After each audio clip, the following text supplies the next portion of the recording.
मंजुषा, मंजूस कोल्हापुरी किचनमध्ये तुमचं खूप खूप स्वागत। आज आपण बनवतोय पारंपरिक गुळाची कडाकणी, जी गुळ, गव्हाचे पीठ आणि बेसन वापरून बनवतात। ही कडाकणी देखील अगदी रवा मैद्याच्या कडाकणी इतकीच खुसखुशीत आणि टेस्टी बनते।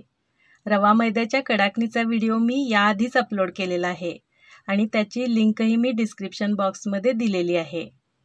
तर नवरात्रात या गुळाच्या कडाकण्या देवीला अर्पण करण्याची प्रथा आहे। ही गुळाची कडाकणी टेस्टी, त्याचबरोबर कुरकुरीत, खुसखुशीत आणि कमी तेलकट बनण्यासाठी सर्व साहित्याचे योग्य प्रमाण असणे खूपच आवश्यक आहे।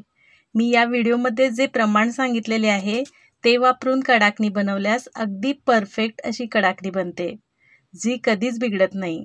चला तर सुरू करूया गुळाची कडाकणी बनवायला। त्यासाठी सर्वात आधी आपल्याला लागेल अशी एखादी वाटी, ज्या एकाच वाटीने आपल्याला सर्व साहित्य मोजून घ्यायचे आहे। हे गव्हाचे पीठ आहे 2 सपाट वाट्या, जे साधारणपणे 150 ते 160 ग्रॅम आहे। त्यानंतर बेसन किंवा हरभरा डाळीचे पीठ आहे, हे 3 टेबलस्पून लागेल आपल्याला, जे वाटीने पाव वाटी आहे। त्यानंतर हा अर्धी वाटी गूळ आहे, जो साधारणपणे 90 ग्रॅम आहे।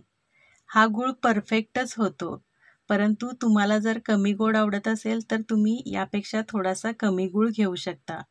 परंतु जर गूळ जास्त झाला तर कडाकणी तळताना तेलामध्ये विरघळू शकते। त्यानंतर अर्धी वाटी पाणी लागेल आपल्याला। हे 4 चमचे तेल आहे मोहनासाठी, चवीनुसार मीठ आणि रंगासाठी हळद। सर्वप्रथम एका भांड्यात अर्धी वाटी पाणी घेऊन ते कोमट करून घ्यायचे आहे आणि त्यामध्ये बारीक केलेला गूळ घालून विरघळून घ्यायचा आहे। कोमट पाण्यामुळे गूळ पटकन विरघळतो। आता हे गुळाचे पाणी गाळून घ्यायचे आहे, कारण गुळात जर काही कचरा किंवा एखादा बारीक खडा असेल तर तो कडाकणीमध्ये जाऊ नये, यासाठी गुळाचे पाणी गाळून घ्यायचे आहे। त्यानंतर एका परातीत गव्हाचे पीठ घेऊन त्यामध्ये बेसन घालायचे आहे। त्यानंतर चवीनुसार मीठ घालायचे आहे आणि त्यानंतर हळद घालायची आहे आणि हे सर्व मिक्स करून घ्यायचे आहे।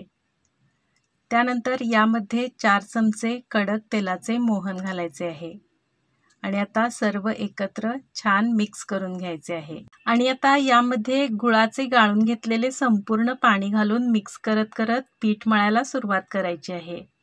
पीठ मळताना आता लागेल तसा साध्या पाण्याचा हात घेऊन चपातीपेक्षा थोडेसे घट्टसर पीठ मळून घ्यायचे आहे। आपले पीठ आता मळून तयार आहे।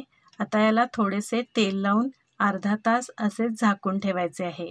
अर्ध्या तासानंतर हे पीठ पुन्हा एकदा तेलाचा हात घेऊन मळून घ्यायचे आहे। आता हे पीठ कडाकण्या करण्यासाठी तयार आहे। या पिठाच्या तुम्ही लगेचच कडाकण्या बनवू शकता, परंतु जर हे पीठ अशा पद्धतीने थोडेसे चेचून एकजीव करून घेतले तर कडाकण्या आणखी जास्त खुसखुशीत बनतात। किंवा जर तुमच्याकडे फूड प्रोसेसर असेल तर हे पीठ तुम्ही कणिक मळायच्या ब्लेडने पुन्हा एकदा मळून घेऊ शकता। फूड प्रोसेसरमुळे काम थोडे सोपे होते। चेचल्यामुळे हे पीठ थोडेसे मऊही होते, त्यामुळे लाटायलाही खूप सोपे जाते। आता याचे एकसारखे गोळे बनवून घ्यायचे आहेत आणि याला गव्हाचे पीठ लावून याच्या कडाकण्या लाटून घ्यायच्या आहेत। कडाकणी शक्यतो जमेल तितकी पातळ लाटावी, कारण त्यामुळेच कडाकणी कुरकुरीत आणि खुसखुशीत बनते। तुम्ही पाहू शकता या कडाकणीची जाडी।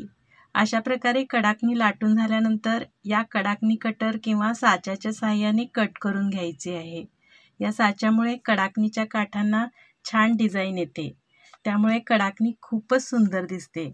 कोल्हापूर साईडला हे साचे भांड्याच्या दुकानात अगदी सहज उपलब्ध असतात। परंतु तुमच्याकडे जर असे साचे उपलब्ध नसतील तर तुम्ही कडाकणी लाटून झाल्यानंतर त्यावर एक छोटी प्लेट ठेवून साईडने अशा प्रकारच्या करंजीच्या चिरण्याने कट करून घेऊ शकता। अशा प्रकारे कट केल्यामुळे कडाकणी लाटताना जे ओबडधोबड काठ आलेले असतात ते कट होऊन सुंदर असे नवीन काठ येतात, त्यामुळे आपली कडाकणी खूपच आकर्षक दिसते। अशा प्रकारे जसजशा कडाकण्या लाटून होतील तसतशा एका सुती कपड्यावर किंवा ओढणीवर ठेवत जायचे आहे।